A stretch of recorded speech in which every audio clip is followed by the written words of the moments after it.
Google, una empresa que conocemos todos, anuncia que logró la supremacía cuántica con un computador. Según la información filtrada al Financial Times y publicado por el diario El Espectador de Colombia el día 21 de septiembre de 2019, es decir, hace unos 16 días más o menos, esa publicación nos dice que esta empresa había logrado que un computador cuántico realizara en tan solo 3 minutos y 20 segundos, ojo el dato, en tan solo 3 minutos y 20 segundos, un cálculo que le tomaría a la supercomputadora más avanzada del mundo alrededor de 10.000 años. Esta computadora logró completar ese tremendo cálculo. Según la nota publicada en su portal del Financial Times, un equipo de investigadores de Google dirigidos por John Martinis habrían logrado el sueño de los físicos e ingenieros que trabajan en computación cuántica, la supremacía cuántica. Este concepto se usa para referirse al punto en el que los computadores cuánticos lograrían tal desarrollo que podrían realizar una tarea que estaría más allá del poder de la supercomputadora convencional más poderosa del mundo. Aunque inicialmente el anuncio apareció en una página oficial de la NASA, minutos más tarde fue retirado sin que hasta ahora ninguna de las dos empresas haya dado ninguna información adicional. La supremacía, mis hermanos, es definida, según este mismo buscador Google, como la superioridad absoluta o como el grado más alto en una jerarquía o clasificación. Y nosotros podemos decir, sin temor a equivocarnos, que nuestro Dios es supremo, que nuestro Dios tiene este atributo de la supremacía. Nosotros lo que hoy vamos a ver es la supremacía de Dios y cómo nosotros podemos ver eso a la luz de cómo eso implica en nuestros días. Desde hace un par de semanas dimos inicio a esta nueva serie sobre los atributos de Dios. Recordarán ustedes que iniciamos con el atributo de la omnisciencia, donde decíamos que Dios lo conoce todo. Y no veíamos el conocimiento de Dios general, sino el conocimiento de cada uno de nosotros y de nuestras acciones. Veíamos también la semana anterior, ese segundo atributo que vimos fue la santidad de Dios. Y hablábamos del Dios que perdona y que envía a aquellos que Él perdona, a través de la predicación de nuestro hermano, de nuestro pastor Jacobis. Hoy veremos nosotros, mis hermanos, la supremacía de Dios, el Dios que está por encima de todo. Dios está por encima de todo. No solamente como si se tratara de un cuadro jerárquico donde Él es el primero y luego le siguen otros en cuanto a jerarquía. No, en el sentido de que Él es la superioridad absoluta. No hay nadie como Él, no hay nadie que se compare, no hay nadie que tenga su poder. Él está por encima de todo. Él es rey por encima de todo. Nosotros, mis hermanos, deberíamos ver esto.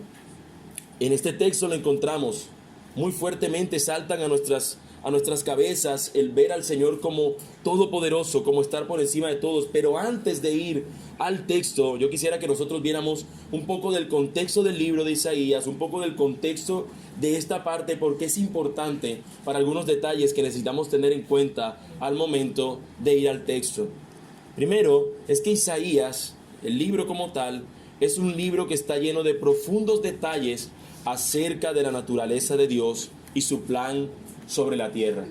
Es un libro que está lleno de rasgos, de características, donde nos muestra atributos de nuestro Dios y cómo Él tiene un plan soberano y perfecto sobre la tierra. Podríamos decir también que este libro tiene una organización muy peculiar. En otro libro nosotros encontramos que tiene una división muy consecutiva, va pasando de una cosa a otra, pero muy tranquilamente. Aquí nosotros en Isaías vamos a encontrar como si es un libro que tiene un compendio de libros dentro de sí. Vamos a encontrar que está hablando de una cosa, luego salta a otro momento, está hablando luego a una parte se le menciona como el libro de Ezequías, porque habla mucho de ese rey. Pero no quisiera yo de pronto mostrar a precisión esta división, sino solamente la que compete en el texto que nosotros vamos a leer o que vamos a estudiar en la mañana de hoy.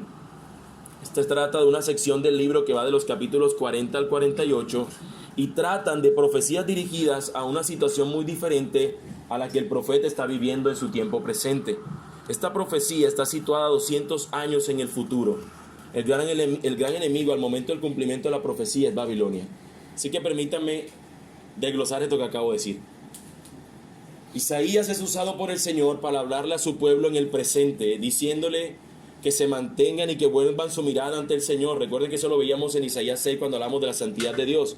Sin embargo, él sabe que este pueblo no le va a escuchar. Y el Señor le dice, tú vas a hablarles, pero no te van a oír.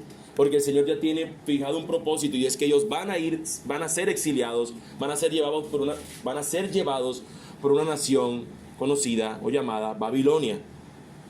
En el capítulo 46, que es el texto que nosotros vamos a estudiar hoy, nos está hablando de un suceso que no está en los tiempos, que no va a ocurrir en los tiempos de Isaías, sino 200 años después, donde ellos ya se encuentran en el exilio, donde ellos pueden estar sabiendo que los dioses donde ellos se encuentran no los van a salvar, sino el Dios de Jacob, el Dios de sus padres, es en el que ellos pueden confiar. De tal manera que Isaías está escribiendo en esta parte para un pueblo que va a estar 200 años más adelante de su tiempo.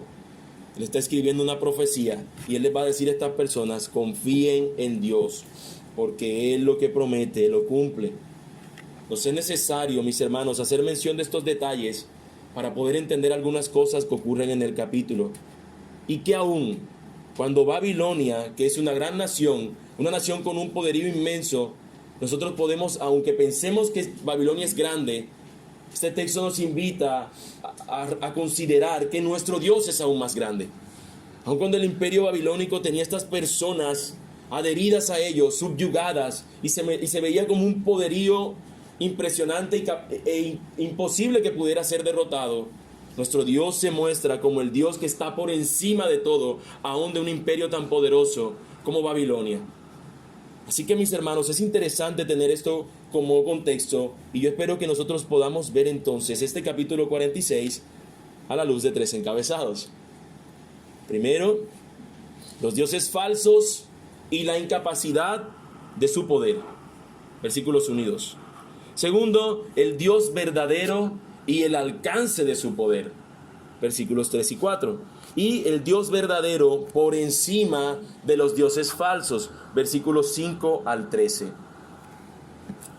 Primer encabezado, mis hermanos, los dioses falsos y la incapacidad de su poder. La palabra de Dios nos dice: se postró Bel, se abatió Nebo, sus imágenes fueron puestas sobre bestias, sobre animales de carga. Esas cosas que vosotros solíais llevar son alzadas cual carga sobre las bestias cansadas.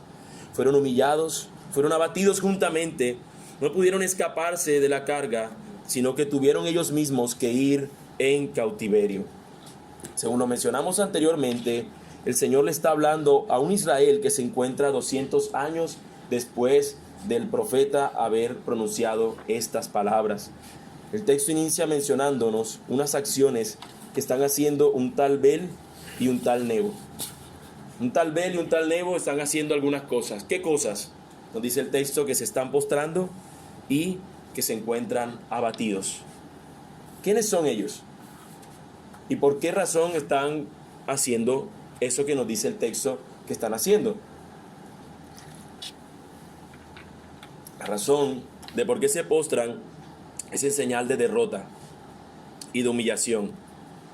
La ciudad donde ellos son adorados ha caído, y ellos, que son sus dioses, se resignan a ser conquistados con esta ciudad. Bel, mis hermanos, al igual que el término Baal, que es más conocido para nosotros, ¿recuerdan ustedes Baal, que se menciona mucho en la escritura, que era el dios de los cananeos? Baal en idioma cananeo y Bel en idioma babilónico significan no un nombre, sino un título. Significan señor, dueño, amo. De manera que ellos están viendo aquí a Bel es su señor, Bel es su amo, Bel es su dueño, Bel es su Dios. Y como es el contexto de Babilonia, podemos decir que estaban refiriéndose al dios Marduk, que era el patrón divino de Babilonia, un héroe de la épica babilónica. Ese es su dios. Y por tanto Nebo o Nebu, como también se le conoce, era el hijo de Marduk según la misma épica babilónica. De manera que nosotros nos estamos encontrando con sus dioses poderosos en los cuales ellos confían, en los cuales ellos están, el pueblo del Señor en esa ciudad, los mismos babilonios en esa ciudad, y cómo estos dioses son arrasados, son destruidos, no tienen un poder. Estos son los dioses que tenían estos pueblos. Y no es que el Señor esté diciendo que estos dioses existen y que tienen un poder y que simplemente perdieron. Pobrecitos, están derrotados. No. Lo que el Señor está realmente mostrando, lo que podemos decir es que nuestro Dios les está haciendo ver a su pueblo lo inútil que es confiar en estos dioses que no existen, en estos dioses que no tienen poder para salvar. Ellos son inútiles ya que no existen, y lo único que se puede decir que existe de ellos es la imagen que el mismo hombre se encarga de tallar. Lo único que existe de estos dioses es la imagen que el mismo hombre se encarga de tallar. El versículo nos dice: sus imágenes fueron puestas sobre bestias, sobre animales de carga. Esas cosas que vosotros solíais llevar son alzadas cual carga sobre las bestias cansadas.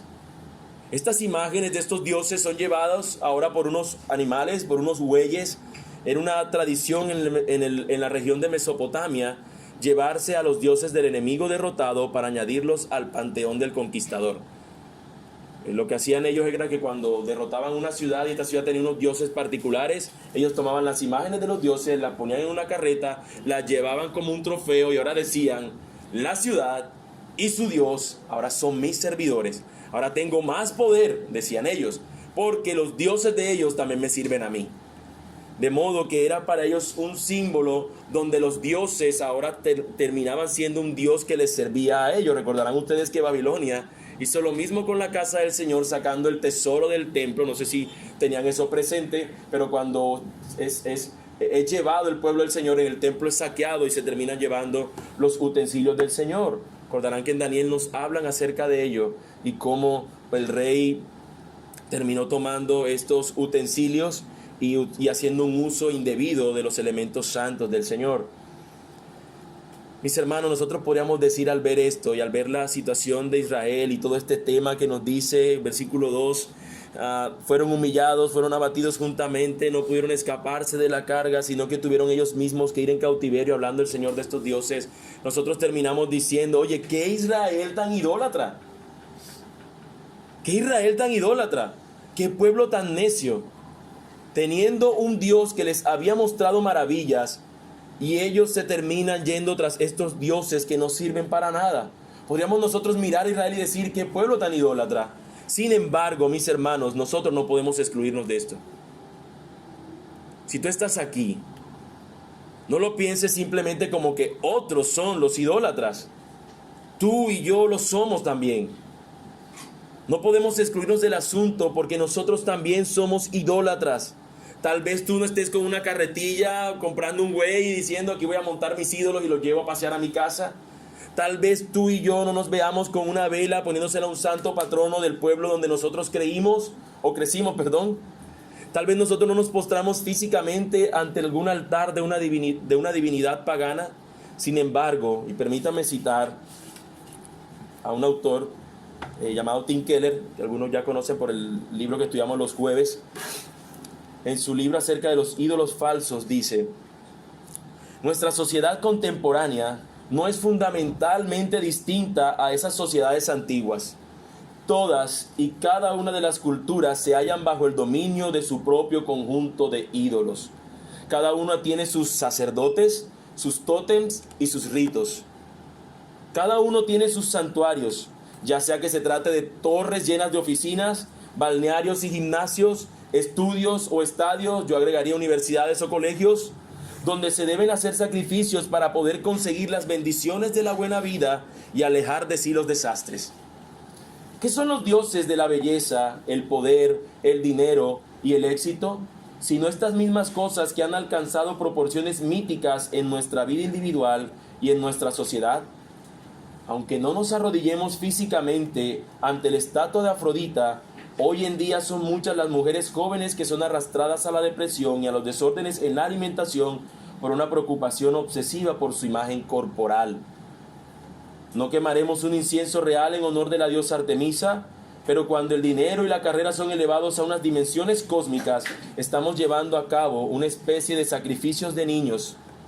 al descuidar nuestra familia y nuestra comunidad con el fin de alcanzar un nivel más alto en el mundo de los negocios y adquirir una riqueza y un prestigio mayores. Mis hermanos, yo sé que es una cita bastante larga. Sin embargo, la finalidad de usarla es porque quería tomar la idea que el autor da. Y no sé si ustedes se fijaron en algunos detalles, pero él dice, aunque no vamos al templo de Afrodita, seguimos adorando la belleza. Y aunque nosotros no vayamos ante el templo de la diosa Artemisa, nosotros seguimos llevando niños para ser sacrificados cuando le dedicamos más tiempo a nuestro Dios trabajo y dejamos que estos niños se sacrifiquen muriéndose y acabándose en otras cosas que los eduquen. Eso es básicamente lo que está diciendo el autor. De manera que nosotros podemos decir, mis hermanos, que nosotros también tenemos ídolos. Eso no quita el hecho, mis hermanos, que lo que expresa esta cita es real. Tal vez no seamos como la gente de Isaías 46, viendo a su Dios derrotado sobre una carreta de bueyes, y que con ellos se vayan sus esperanzas. Pero hoy nosotros podemos ver cómo alguien pone todos sus recursos económicos, toda su fuerza, toda su motivación, toda su esperanza en un negocio, y cómo esa misma hambre de tener más termina llevándose sus esperanzas cuando el negocio no sale como ellos esperan. Nosotros vemos a diario personas colocar sus esperanzas en aquello que no es eterno, en aquello que no es Dios. Y cuando tú haces eso que estás haciendo, ese es un ídolo al cual tú estás adorándolo. Y la vela que tú le estás prendiendo, el incienso que estás quemando, es tu propia vida rendida ante Él. De modo, mis hermanos, que al igual que Israel, nosotros podemos decir cuán idólatra podríamos ser. Piensa por un momento en un atleta. Coloca sus esperanzas en su físico. Él sabe que si entrena sus piernas, él va a correr como ninguno. Él sabe que si entrena sus brazos, no sé, va a lanzar la pelota como ninguno. Él sabe que si se entrena de una manera fuerte, de una manera firme, haciendo todo lo que debe hacer, él puede alcanzar el éxito que él espera. Pero ¿qué pasa cuando tiene una lesión? Y esta lesión lo complica para el resto de su vida como atleta. Allí se van sus sueños. Ahí se van sus esperanzas porque puso toda su mirada en eso y no la mirada en quien debía ponerla. Lo mismo es una madre que pone su esperanza en su hijo, que invierte en la educación de su hijo, esperando que cuando él sea un profesional le va a dar la vida que ella espera que le dé este hijo. Y muchas veces el hijo termina ya sea falleciendo, o puede ser que se convierta en un hijo egoísta que se va lejos de su madre y no quiere darle nada. Y allí se van las esperanzas de esa mujer porque las puso en quien no debía ponerlas, en algo que no es eterno, en aquel que no es nuestro Dios. Podríamos pensar lo mismo de una mujer soltera que pone su esperanza en su futuro esposo. Cuando yo me case, ya dejaré de ser el hazmerreír de mis amigas que se burlan por mi soltería o cualquier cosa. Y cuando se casan, si esa es su esperanza, termina así viviendo una frustración porque no puso su mirada en aquel en quien tenía que ponerla. De modo, mis hermanos, que tú podrías decir ahora, mi hermano, tú estás exagerando. ¿Eso puede llegar de verdad a ser un ídolo o un Dios para mí? Bueno, mi hermano, yo creo que sí. Para todos puede llegar a serlo. Un autor, dando una definición acerca de lo que es un ídolo, dijo: un ídolo es algo que para nosotros es más importante que Dios, algo que absorbe más que Dios nuestro corazón y nuestra imaginación, algo que buscamos para que nos dé lo que solo Dios nos puede dar. Cuando tú y yo hacemos eso, buscamos eso en cualquier cosa que no sea Dios, eso es un ídolo que estamos nosotros alimentando con nuestra adoración. Así que, hermano, hermana, amigo, amiga que estás acá, yo te pregunto, ¿qué es eso que está desplazando a Dios del centro de tu vida? ¿Qué es eso que se está convirtiendo en un ídolo en el cual tú colocas toda tu esperanza? No importa lo que sea, yo te puedo decir algo cierto de ese ídolo. Ten por seguro que te fallará. Ten por seguro que te fallará. Es un hecho, mis hermanos. Los dioses falsos nos fallarán. Es por eso, mis hermanos, que es importante no considerar a estos dioses falsos, sino considerar al Dios verdadero. Y he allí nuestro segundo encabezado: el Dios verdadero y el alcance de su poder. Versículos 3 y 4. Oídme, oh casa de Jacob, y todo el resto de la casa de Israel. los que sois traídos por mí desde el vientre, los que sois llevados desde la matriz y hasta la vejez, yo mismo y hasta las canas os soportaré yo. Yo hice, yo llevaré, yo soportaré y guardaré. Mis hermanos, estos versículos son muy edificantes. Estos versículos son tan ricos en mostrarnos a un Dios tan lleno de bondad, de dulzura, de amor. Pero recuerda, mis hermanos, Israel también vio eso en carne propia. Ellos lo vieron, para ellos fue quizás un poco más real que para nosotros en cierto sentido, cuando veían la gloria del Señor descender, cuando ellos vieron el mar abrirse, cuando ellos vieron muchas cosas donde el Señor mostró su poder. Nosotros vemos la dádiva del Señor en que Él nos da un trabajo para que nos esforcemos, recibimos un dinero, vamos a mercar. Israel comprobó la bondad de Dios, que cuando ellos nada más salían fuera de sus tiendas y había alimento para que ellos pudieran consumirlo. Este pueblo vio al Señor mismo dándose por ellos y para ellos. Y eso no fue suficiente. Se fueron tras otros dioses. De hecho, mis hermanos, Adán y Eva tuvo la perfección. Y eso no fue suficiente. Y eso nos muestra a nosotros cuán sencillo es para nosotros negar a Dios en la práctica. No porque lo digamos con nuestras palabras, sino con nuestras acciones. Mis hermanos, Él sigue siendo Dios. Y en este texto Él les sigue diciendo que Él es su Dios. El Señor busca darles esperanza en que a pesar de sus acciones, Él está dispuesto a perdonarlos y sacarlos de su condición. El Señor, además de eso, les dice que desde antes de nacer hasta el final de sus días, Él sigue siendo su Dios. Permítame leerlo en una versión, la versión Nueva Traducción Viviente, que lo dice así: escúchenme, descendientes de Jacob, todos los que permanecen en Israel. Los he protegido desde que nacieron. Así es, los he cuidado desde antes de nacer. Yo seré su Dios durante toda su vida, hasta que tengan canas por la edad. Yo los hice y cuidaré de ustedes, yo los sostendré y los salvaré. Mis hermanos, el Señor no ha olvidado que ellos son descendientes de Jacob, aquella promesa que Él hizo a través de Abraham, que su descendencia seguiría siendo su pueblo y que a través de él serían benditas todas las naciones de la tierra. El Señor sigue diciéndole: el Dios de Jacob, ¿te acuerdas que ustedes le mencionaban? Dios de Abraham, de Isaac y de Jacob. Ustedes son descendientes de ese Jacob y yo sigo siendo el mismo Dios, ayer, hoy y por los siglos. Dios es diferente, mis hermanos, a cualquier cosa que se compare con Él. Él es diferente en su esencia. Y eso lo veíamos la semana pasada cuando hablamos de su santidad. Pero Dios es superior a todo. Él está por encima de todo y se levanta cual Rey Supremo. Estos otros dioses fallaron y con ellos el pueblo que confió en ellos para salvación. Pero ahora el Señor se presenta y les ha de decir a ellos que Él es el Dios superior y que solamente en Él pueden confiar y descansar, que desde su amanecer hasta su ocaso Él seguirá siendo su Dios. ¿Qué Dios hay como nuestro Dios?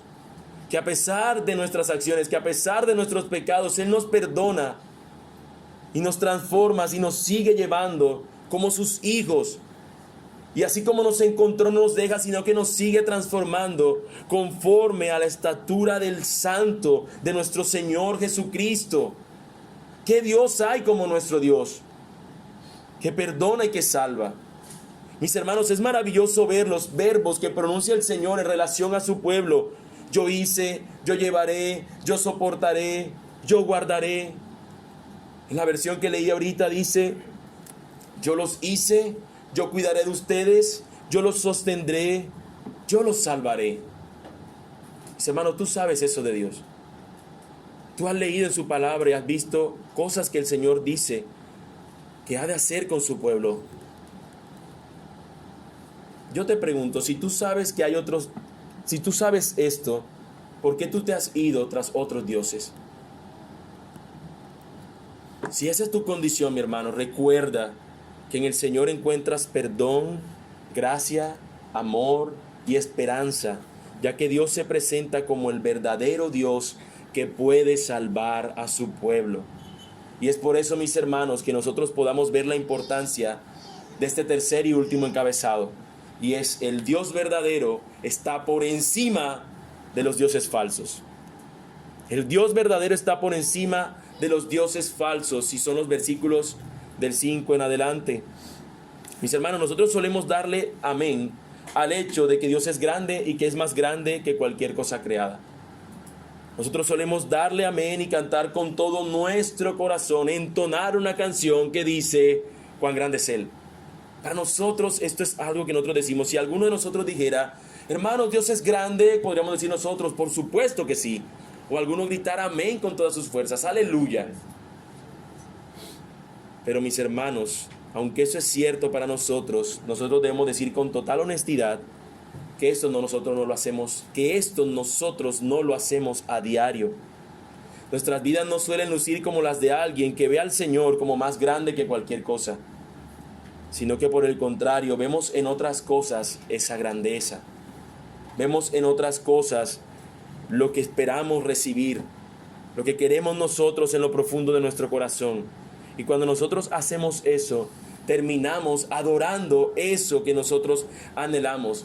Trátese de una persona, trátese del trabajo, trate de lo que sea que se levanta como superior a nuestro Dios, se convierte en algo que es más grande para ti y terminas adorándolo. Y cuando esto que tú deseas resulta que no puedes poseerlo, empiezas a sufrir. Es por eso, mis hermanos, que nosotros necesitamos ver a Dios como superior a estos dioses falsos que se levantan en nuestro corazón a diario. Y podemos nosotros ver a este Dios que está por encima, porque Él está encima de los falsos dioses, porque nuestro Dios es real. Versículos 5 al 7. ¿A quién me asemejáis y me igualáis y me comparáis para que seamos semejantes? Sacan oro de la bolsa y pesan plata con balanzas. Alquilan un platero para hacer un dios de ello. Se postran y adoran. Se lo echan sobre los hombros y lo llevan y lo colocan en su lugar. Allí se está y no se mueve de su sitio. Le gritan y tampoco responde, ni libra de la tribulación. El Señor invita al pueblo, mis hermanos, a que pensemos en cómo realmente Él es veraz. Una de las cualidades que nosotros vemos de los dioses falsos es que estos no existen realmente. No son una persona. No son algo que nosotros podemos decir, ahí está el Dios del dinero y de pronto ve usted $1 así que camina. El Dios de, no sé, del egoísmo y ve a alguien así como negándose, así que no da nada. No, son simplemente imágenes. Son cosas que fabricamos nosotros por nosotros mismos. Aunque ellos y sus ofertas parezcan reales, aunque sus ofertas parezcan perdurar en el tiempo, lo cierto es, mis hermanos, es que son efímeras. Si las comparamos con el Señor y con lo que Él hace, nosotros nos daremos cuenta que nuestro Dios sí es real, que nuestro Dios sí cumple lo que dice, porque su poder ha sido visto, su poder ha sido comprobado con el paso del tiempo, mientras que estos dioses han sucumbido, imperios han caído y con ellos sus dioses, y nuestro Dios ha permanecido para siempre. Y eso para nosotros nos debe dar un sentido de decir, mi Dios es real. Él ha prometido que desde que el momento que Él me llamó, me convertí, hasta el momento final, ya sea que muero o que Cristo venga, Él me sostendrá. Y eso para nosotros nos muestra una realidad de nuestro Dios, de nuestro Padre, que cuida de nosotros. Estos dioses falsos no existen, no son reales, sus promesas son vacías, son huecas. Cual político corrupto no te cumplirá y te fallarán. El versículo, mis hermanos, nos invita, estos versículos, a ver que estos dioses y su poder en realidad son producto de la imaginación de algunos. Estos dioses son producto de la elaboración y fabricación de hombres virtuosos que toman la plata, que toman el oro, que estas personas se lo dan a montón y fabrican. Aquí está tu Dios. Toma, mira qué bonito me quedó el Dios. Y nosotros diríamos, yo no tengo nada que ver con eso porque yo no le doy a nadie ni oro ni plata para que me fabrique un Dios. Mis hermanos, yo colocaría un ejemplo y tal vez podría ser o tal vez no, pero yo hoy veo que se levantan muchos gurú, muchos expertos en temas. Soy el gurú, yo sé cómo tú sacar dinero de las rocas. Y se levantan hoy a montón personas que prometen que te van a ayudar en lo que sea que tú quieras. Tú quieres ser un mejor profesional, te voy a decir los planes, los pasos para que tú seas una persona más organizada, más lo que sea. para que tú tengas dinero, 7 pasos para ser rico, te convertirás en millonario, y se levantan estas personas como las que tienen la respuesta, los expertos, y cuando tú le preguntas, ok, yo tengo una empresa, yo quiero hacer esto, ¿y tú qué tienes? No, yo escribí un libro sobre 7 pasos para ser millonario. Un espejismo, una ilusión te venden.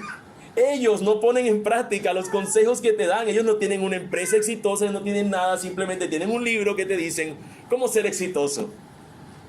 Vemos psicólogos enseñando a las personas cómo deben vivir, sociólogos y demás de estas profesiones, o personas que tienen estos libros que enseñan acerca de motivaciones, pero ellos no pueden motivarse a sí mismos, porque fabrican dioses que ellos saben que fueron hechos por sus manos y que muchas veces no sirven para nada. Al igual que estos orfebres antiguos que fabricaban de la plata y del oro un dios para que las personas terminaran comprándole y adorando a este Dios, hoy se levantan para nosotros personas con estas mismas intenciones. Estos dioses, además de ser fabricados, y eso ya de por sí debería decirnos mucho, mis hermanos, simplemente que alguien fabrique un dios ya debería decirnos suficiente. Pero además de esto, mis hermanos, estos dioses se ponían en un lugar, allí lo ponían, y tal cual allí lo ponían, allí se quedaban. No se movían, no hablaban, no tenían esa posibilidad. Y eso me recuerda a mí, no sé si ustedes se acuerdan, Elías, cuando estaba ante los profetas de Baal, que estos profetas empiezan a rendir una adoración, un culto a su dios Baal, y con sarcasmo el profeta Elías empieza a decirle, háblele más duro, háblenle, tal vez su Dios está sordo, no los escucha. Y después cuando él se dirige a nuestro Dios muestra su poder, porque nuestro Dios es real y estos dioses son falsos. Nosotros necesitamos ver a nuestro Dios todos los días como supremo, como que Él está por encima de los dioses falsos, porque es real, pero también porque Él es incomparable. Dios está por encima de los dioses falsos, porque Él es incomparable. Versículos 8 y 11 nos dicen, acordaos de esto y tened vergüenza, volved en vosotros prevaricadores, acordaos de las cosas pasadas desde los tiempos antiguos, porque yo soy Dios y no hay otro Dios y nada semejante a mí, que anuncio lo por venir desde el principio y desde la antigüedad lo que aún no era hecho, que digo, mi consejo permanecerá y haré todo lo que quiero, que llamo desde el oriente al ave y de tierra lejana al varón de mi consejo. Yo hablé y lo haré venir, lo he pensado y también lo haré. El Señor invita al pueblo a que recuerde. Cuando en el salmista, Salmo 42, Salmo 103, cuando este salmista está pensando en que su alma está afligida, abatida, el mismo salmista sabe que es a través de recordar a Dios, recordar el poder de Dios y recordar las verdades acerca de Dios, será lo que trae consuelo. Y este mismo Dios que sabe que su pueblo está exiliado, está sufriendo, está siendo cautivo por otra nación, solamente recordando el poder de Dios y quién es Dios, le dará suficiente fuerza para ellos mantenerse pensando en este Dios que es real. El Señor invita al pueblo a que recuerde la razón del por qué ellos están en el exilio. Primero recuerda, tú estás en este exilio no porque Dios es malo. Ellos están en el exilio porque ellos son prevaricadores. Ellos son transgresores. Ellos adoraron a otros dioses, no cuando se fueron a Babilonia. Ellos empezaron a adorar a otros dioses tan pronto el Señor los llamó a ser su pueblo.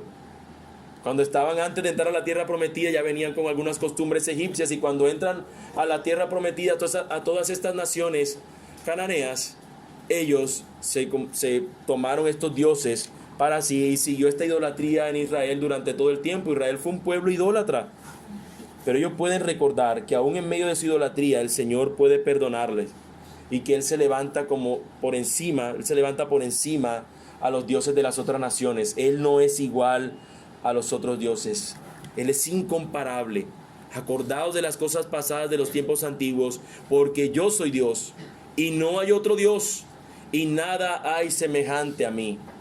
No hay otro Dios, no existe, nada hay que se compare conmigo, dice el Señor. Él anuncia, mis hermanos, lo por venir desde el principio y desde la antigüedad. El Señor anuncia lo que había de suceder. Aquí hay algo interesante, y es que parece ser, mis hermanos, que aquí lo que está anunciando es el Señor, es cómo Él va a liberar a este pueblo. Este pueblo fue llevado cautivo a Babilonia, se encuentra allí sometido por esta nación pagana. ¿Cómo vamos a ser libertados? Y el Señor dice: yo hago conforme a mi voluntad. Yo llamo desde el oriente al ave y de tierra lejana al varón de mi consejo. Yo hablé y lo haré venir, lo he pensado y también lo haré. Parece ser que hay una precisión acerca de Ciro, aquel rey que iba a ser usado por el Señor para devolver a este pueblo a la nación, el que Dios utilizaría como un siervo para que pudiera permitir la liberación del pueblo del Señor. Y mis hermanos, aun cuando sea literal que está hablando de Ciro, o sea, simplemente una mención de que Dios es soberano y obra como Él quiere, eso es realmente lo importante. Dios siendo soberano, nosotros podemos descansar de que Él tiene cuidado de nosotros, de que todo está bajo su control. Ese es el punto. No importa lo que otros dioses te prometan, ellos no son real, yo soy real y la salvación viene de mí. Y eso precisamente, mis hermanos, es lo que encontramos en los versículos siguientes, que definitivamente Dios está por encima de los falsos dioses, porque Él es justo y solamente Él puede salvar. Versículos 12 y 13 nos dicen: oídme, duros de corazón, que estáis lejos de la justicia. Haré que se acerque mi justicia, no se alejará, y mi salvación no se detendrá, y pondré salvación en Sión y mi gloria en Israel. Es interesante lo que Dios ha dicho. Aquí les dice y les invita a escucharlo, a oírlo. Pero antes les había dicho: ¿con quién me compararéis? Y luego les dice: recuerden quién soy yo, para ahora decirles: oigan, escuchen lo que voy a hacer, escuchen lo que voy a hacer, lo que tengo pensado hacer, y encuentren descanso en ello. Podemos ser estos duros de corazón, mis hermanos, que escuchando nosotros la proliferación de dioses falsos, como nuestro corazón es una fábrica de ídolos, y nosotros hacernos de la vista gorda que no es con nosotros, los oídos sordos diciendo no somos nosotros. Poder ser estos mismos duros de corazón al poner su confianza en aquello que no es justo. Nuestras confianzas en las riquezas o en cualquier otra cosa fuera de Dios realmente no tiene sentido. ¿Cuántos no han caído de sus imperios poderosos, viéndose como invencibles porque pensaron que la fortaleza de sus riquezas les era infranqueable, y ahora sucumben porque estas fortalezas se encuentran derribadas? Personas que han tenido una cantidad de dinero que nosotros creo que en toda nuestra vida alcanzaríamos a tener siquiera un 10%, y sin embargo esas personas se encuentran derrotadas porque al poner sus esperanzas en ello, este Dios no pudo salvarlos. Solamente nuestro Dios puede salvar. Solo Dios puede librarte de cualquier situación. Aunque los ídolos, los dioses falsos del dinero, del poder, del sexo, de la autosuficiencia o cualquier dios se levante como veraz y capaz, hay algo cierto, y es que ellos no pueden salvarte. Solo nuestro Dios salva. En este capítulo de Isaías, el pueblo debía confiar en que el Señor y no los falsos dioses podían salvarlos. Que ellos en el exilio en Babilonia y nosotros en este exilio fuera de nuestra ciudad celestial podemos saber que Él es poderoso para salvar. Ellos estando exiliados en Babilonia, lejos de su ciudad y no sintiendo de cierta manera que estaban con su Dios, ellos podían confiar, y estas son las palabras que el Señor les da: confíen, yo soy su Dios. Nosotros exiliados, no perteneciendo a este mundo, podemos descansar en que nuestro Dios ha de salvarnos. Y hermano, piensa por un momento lo siguiente. Cuando dije que el contexto era importante, era por esto. Dios se tomó el trabajo de usar un hombre 200 años antes de esto. Y Él espera que cuando estos israelitas abran ese rollo y lo lean, eso sea de consuelo. Mis hermanos, el Señor se tomó en plasmar sus palabras en este libro, y Él espera que cuando tú y yo lo leamos como exiliados podemos hallar descanso y podamos hallar esperanza en sus palabras. Yo te pregunto, mis hermanos, ¿tú confías hoy en la palabra de Dios? ¿Tú descansas, o cuando estás afligido tú buscas el consuelo que Él ha de darte? Cuando tú y yo nos vamos tras otro Dios, buscamos como siervo que busca las corrientes de las aguas al Señor. Mi alma tiene sed de ti, Señor, del Dios de mi salvación. Mis hermanos, el Señor muestra su consuelo y su esperanza a este pueblo, que en los capítulos siguientes, cercanos a este, a partir del capítulo 49 al 55, el Señor va a mencionar a un siervo sufriente que ha de venir para traer salvación para siempre a este pueblo. No solamente les habla de un siervo que ha de venir para liberarlos de su cautividad momentánea, sino de la cautividad del pecado. Vendrá un siervo sufriente que derrotará a todo el imperio del mal. Nosotros, mis hermanos, hoy tenemos a ese siervo sufriente no como alguien que venía por primera vez a salvar, sino que Él ya vino y nos salvó al vertir su sangre en el madero. Pero nosotros tenemos hoy la esperanza de que Él volverá por su iglesia. Al igual que este pueblo exiliado, podemos ver ahora a Cristo y esperar en Él y saber que si el Señor un día trajo a su Hijo para salvar, Él seguirá obrando en nuestras vidas para permanecernos de esa manera hasta el fin, hasta que Él vuelva. Nuestro Dios cumplió su promesa de enviar al siervo sufriente para salvar, no solo a los judíos, sino a todo aquel que cree en Él. Hermanos, si Dios cumplió su promesa a esos israelitas exiliados, si Él cumplió su promesa de enviar al siervo sufriente para salvar, ¿por qué entonces nosotros hemos de ir tras otros dioses que no cumplen lo que prometen? Que son falsos, que nos dejan vacíos y sin esperanza, mientras que Dios es veraz y real y eterno y superior a cualquiera. No solo, hermanos, nuestro Dios es supremo para salvarnos de la condenación eterna, sino que nuestro Dios está con nosotros todos los días hasta el fin. Romanos 8:32 nos dice que el que no escatimó a su propio Hijo, sino que lo entregó por todos nosotros, Él pregunta, ¿cómo no nos dará también con Él todas las cosas? ¿Cómo no podemos seguir confiando en un Dios que promete estar con nosotros hasta el fin? Mis hermanos, este Dios sí puede hablar. Y este Dios se dio sus palabras por escrito, para que al igual que Israel en el exilio, tú en medio de tu exilio puedas también encontrar descanso en sus palabras. Mi hermano, así como ese computador cuántico que era increíblemente superior a cualquier otro, de igual manera, así como este computador cuántico era increíblemente superior a cualquier otro, de una manera infinitamente superior lo es nuestro Dios en comparación con cualquier otra cosa.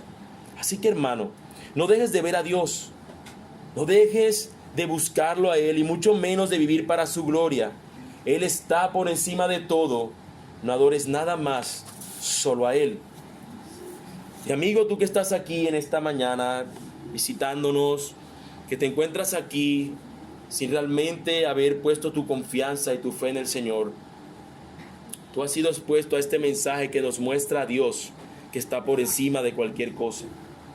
Un Dios que es poderoso, más allá que cualquiera. No te resistas hoy a su voz que te habla para decirte que Él es poderoso para salvar. Si tú vas a Él arrepentido y creyendo en Él y su obra para salvarte, Él no te rechazará. Deja de vivir de una manera donde tú quieres agradar a esos dioses falsos que te fallan y ve en cambio al único Dios verdadero que no tiene comparación y que promete salvarte. Mis hermanos, quisiera dar algunas aplicaciones finales para terminar. Cuando tú te hallas solo, cuando estás solo, ¿en qué piensas? ¿Cuál es tu primer deseo? Eso, que es tu primer deseo, te puede dar un indicio de algo que podría ser tu ídolo. Cuando tienes o has tenido dinero, de la forma en que tú empleas ese dinero, en lo que tú más lo gastas, en lo que tú más quieres invertir, probablemente podría darnos un indicio de cuáles serían nuestros ídolos. Cuando tú oras y no obtienes lo que tienes después de haber orado, ¿cómo reaccionas al no obtener lo que tú esperas? Tal vez eso pueda demostrar que eso que estás deseando es un ídolo el cual tú quieres tener para adorarlo. Todos, mis hermanos, nosotros experimentamos emociones y de esas emociones que experimentamos hay muchas que son negativas. Sea enojo, sea temor, sea desespero. Pregunto, ¿cuál es esa emoción que es casi incontrolable para ti? Enojo, ira, sufrimiento. Bueno, lo que sea que esté causando esa emoción negativa, seguramente, probablemente detrás de eso hay un ídolo, hay algo que tú quieras tener. Si no es Dios, es un ídolo. Y yo te digo, hermano, trabaja en eso. Identifica tus ídolos y reemplázalos por aquel que es supremamente mejor y más precioso, nuestro Señor Jesús. Colosenses 3 del 1 al 5 nos dice: sí, pues, habéis resucitado con Cristo, buscad las cosas de arriba, donde está Cristo sentado a la diestra de Dios. Poned la mira en las cosas de arriba, no en las de la tierra, porque habéis muerto y vuestra vida está escondida con Cristo en Dios. Cuando Cristo, vuestra vida, se manifieste, entonces vosotros también seréis manifestados con Él en gloria. Haced morir pues lo terrenal en vosotros: fornicación, impureza, pasiones desordenadas, malos deseos y avaricia, que es idolatría. Esos ídolos los vamos a reemplazar por aquel que es más precioso, que es más hermoso, que es más atractivo que cualquier cosa que pensemos o que anhele nuestro corazón. Y rogamos al Señor que nos ayude en eso. Bendito y buen Dios, Señor.